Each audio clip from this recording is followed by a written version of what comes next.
Ya, baik. Kita lanjut ke materi 5. Jadi di materi kali ini kita akan membahas lebih detail mengenai prosesor dan memori. Apa yang dimaksud dengan prosesor dan juga memori? Lalu fungsinya apa? Cara kerjanya bagaimana? Kita akan bahas.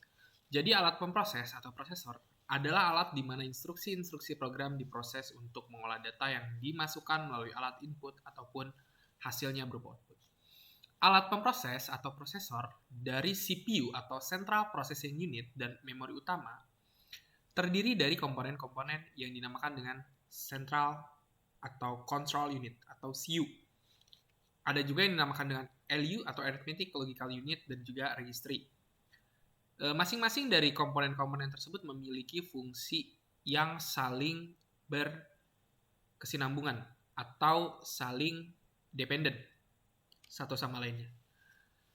Memori utama terdiri dari Random Access Memory atau RAM dan juga ROM, Read Only Memory. Sementara CPU merupakan tempat pemproses instruksi-instruksi program yang pada komputer mikro disebut dengan pemproses mikroprosesor.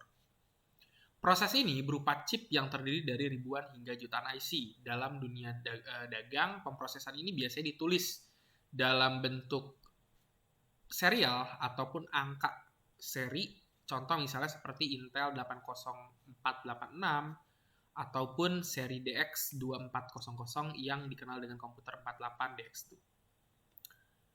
Nah, berikut merupakan tabel dari roadmap prosesor yang dimana roadmap prosesor ini mendeskripsikan perkembangan prosesor dari bulan Juli sampai Desember 2005 serta Januari sampai Juni 2006 atau kuartil 1 dan kuartil 2. Ini mungkin kuartil 2 tahun 2005 dan ini kuartil 1 tahun 2006. Yang dimana kita bandingkan dari masa ke masa ternyata prosesor di sini berkembang cukup pesat.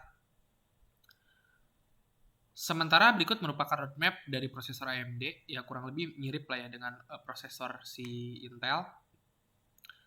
Yang pertama kita bahas tentang control unit atau unit kendali. Jadi control unit ini bertugas mengatur dalam mengendalikan semua peralatan yang ada pada sistem komputer. Termasuk arithmetic logical unit, registry, input-output device, serta storage device, processing device, dan lain sebagainya dikendalikan dan diberi daya oleh si control unit ini. Dengan demikian, tugas dari control unit ini yang pertama mengatur mengendalikan alat-alat input-output, mengembalikan instruksi dari memori utama, mengembalikan data dari memori utama, mengirim instruksi ke LU atau Arithmetic Logical Unit bila perhitungan matematika atau perbandingan logikanya mengawasi kerja atau LU, serta menyimpan hasil proses ke memori utamanya. Yang dimana LU atau Arithmetical Logical Unit ini juga memiliki tugas utama, yakni melakukan penghitungan atau pembandingan aritmatika yang terjadi sesuai dengan instruksi program. LU ini melakukan semua operasi aritmatika dengan dasar penjumlahan sehingga sirkuit elektronik yang digunakan disebut adder. Sementara komponen yang ketiga atau yang dinamakan dengan register merupakan alat penyimpanan kecil yang mempunyai kecepatan akses cukup tinggi. Ini bisa dibilang memori paling mahal ya karena memang si register ini memiliki kecepatan yang jauh lebih tinggi dibandingkan dari RAM ataupun storage memory atau storage device seperti hard disk ataupun SSD, yang digunakan untuk menyimpan data dan instruksi yang sedang diproses, sementara data dan instruksi lainnya menunggu giliran atau mengantri atau melakukan proses queuing. Diproses masih disimpan di dalam memori utama. Nah, register ini terdiri dari beberapa jenis. Yang pertama ada akumulator, address register, stack pointer, status register, dan juga instruction pointer. Ada 3 macam memori utama yang dipergunakan di dalam sistem komputer. Yang pertama ada yang dinamakan dengan register. Digunakan untuk menyimpan instruksi dan data yang sedang diproses. Yang kedua ada main memory, dipergunakan untuk menyimpan instruksi dan data yang akan diproses dan hasil pengolahannya. Serta secondary storage, dipergunakan untuk menyimpan program dan data secara permanen. Ada banyak register yang terdapat pada CPU atau Central Processing Unit. Yang pertama ada jenis instruction register, digunakan untuk menyimpan instruksi yang sedang diproses. Yang kedua ada program counter atau register yang digunakan untuk menyimpan alamat alokasi dari memori utama yang berisi instruksi yang sedang diproses. Dan yang ketiga adalah general purpose register, yaitu register yang mempunyai kegunaan umum yang berhubungan dengan data yang sedang diproses. Yang keempat, Memory Data Register atau MDR digunakan untuk menampung data atau instruksi hasil pengiriman dari memori utama ke CPU atau menampung data yang akan direkam ke memori utama dari hasil pengolahan oleh CPU. Memory Address Register atau MAR digunakan untuk menampung alamat, data, atau instruksi pada memori utama yang akan diambil atau yang akan diletakkan.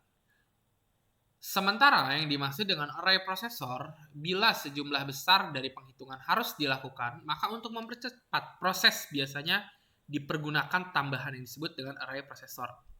Jadi, array prosesor ini hanya digunakan ketika proses memerlukan pemrosesan yang jauh lebih cepat. Sementara memori utama, CPU hanya dapat menyimpan data dan instruksi di register yang berukuran kecil sehingga tidak dapat menyimpan semua informasi. Nah, ketika informasi yang memang masih diperlukan untuk menjalankan proses tersebut, maka akan disimpan ke satu komponen yang dinamakan dengan memori utama. Nah, memori utama ini berupa random access memory dan juga random read only memory atau dinamakan dengan ROM. Semua data dan program dimasukkan melalui alat input akan disimpan terlebih dahulu ke memori utama, khususnya RAM. Jadi sebelum dimasukkan ke registry dan diproses oleh si prosesor, si data tersebut akan disimpan terlebih dahulu pada RAM atau random access memory yang dapat diakses secara acak atau dihapus isinya oleh pemrogram. Struktur RAM terbagi menjadi 4 bagian. Yang pertama ada input storage, program storage, working storage, dan juga output storage. Di mana input storage digunakan untuk menampung input yang dimasukkan melalui alat input. Lalu program storage digunakan untuk menyimpan data atau instruksi-instruksi yang akan diakses. Lalu working storage digunakan untuk menyimpan data yang akan dihasilkan dari hasil pengolahan atau hasil pengoperasian. Dan output storage digunakan untuk menampung hasil akhir dari pengolahan data yang akan ditampilkan ke alat output. Nah, ini adalah jenis-jenis dari RAM ya. Jadi RAM ini sudah berkembang ya sampai saat ini. Mulai dari versi lawasnya dari DDR1, 2, 3 dan sekarang sudah ke DDR4. Lalu ada yang dinamakan dengan read-only memory atau ROM, hanya dapat dibaca sehingga pemrograman tidak bisa mengisi sesuai dengan kehendaknya. Jadi ROM ini sudah diisi oleh pabrik pembuatnya berupa sistem operasi yang terdiri dari program-program pokok yang diperlukan oleh sistem komputer seperti misalnya program untuk mengatur penampilan karakter di layar, pengisian tombol kunci papan ketik untuk keperluan kontrol tertentu, dan juga bootstrap program atau yang dinamakan biasanya namanya booting si ROM ini. Program bootstrap diperlukan pada saat pertama kali sistem komputer diaktifkan. Proses pengaktifan komputer pertama kali ini disebut dengan booting, yang dapat berupa cold booting atau warm booting. Nah, cold booting merupakan proses pengaktifan sistem komputer pertama kali untuk pengambil komputer bootstrap dari keadaan listrik komputer mati off menjadi hidup. Warm booting merupakan proses pengulangan pengembalian program bootstrap pada saat komputer masih hidup dengan cara menekan 3 tombol pada papan ketik sekaligus, yaitu Ctrl, Alt, dan juga Delete. Proses ini biasanya dilakukan bila sistem komputer macet atau crash ya. Daripada harus mematikan aliran listrik komputer dan menghidupkannya kembali, maka cara warm booting ini jauh lebih efektif. Instruksi-instruksi yang tersimpan di ROM disebut dengan micro instruction atau firmware karena hardware dan software dijalankan satu oleh pabrik pembuatnya. ROM bersifat non-volatil atau si ROM ini dia tersimpan secara permanen ya. Kalau misalnya RAM kan volatil, dia tersimpannya hanya sementara. Supaya isinya tidak hilang bila listrik komputer dimatikan.